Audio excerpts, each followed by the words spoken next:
कल्याण डोंबिवलीतील शिंदे सेनेचे दोन्ही महापौर पदाचे दावेदार अनुसूचित जमातीचे नगरसेवक कल्याणमधून अज्ञात स्थळी रवाना झालेत। वरिष्ठांचा फोन आल्यानं शिंदे गटाचे नगरसेवक हर्षाली थविल आणि किरण भांगले हे अज्ञात स्थळी रवाना झालेत।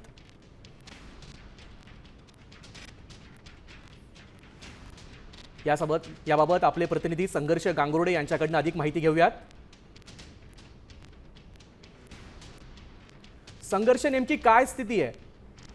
एकंदरीतच कल्याण डोंबिवली महानगरपालिकेसाठी जे एसटी प्रवर्गाचे आरक्षण झालेले आहे त्यामध्ये दोन नावं चर्चेत आहे।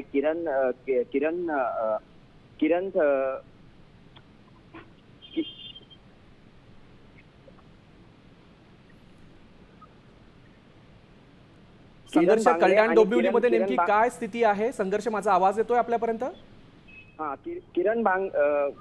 शिवसेनेचे किरण भांगले नगरसेवक जे निवडून आलेले आहेत ते एसटी प्रवर्गाचे आहेत। त्याचबरोबर ज्या हर्षाली थविल आहेत त्याही त्या उमेदवार आहेत महापौर पदाच्या। या दोघांना काही दगाफटका नको म्हणून शिंदे गटाकडून त्यांना आता अज्ञातस्थळी हलवण्यात आलेलं आहे। नक्कीच, धन्यवाद संघर्ष। अनुसूचित जमातीचे कल्याण डोंबिवलीमधील शिंदे सेनेचे नगरसेवक हे अज्ञात स्थळी दाखल झालेत। कल्याण डोंबिवलीमध्ये आज अनुसूचित जाती जमातीसाठी हे आरक्षण आहे आणि त्यामुळे हे दावेदार अज्ञात स्थळी रवाना केले गेलेत।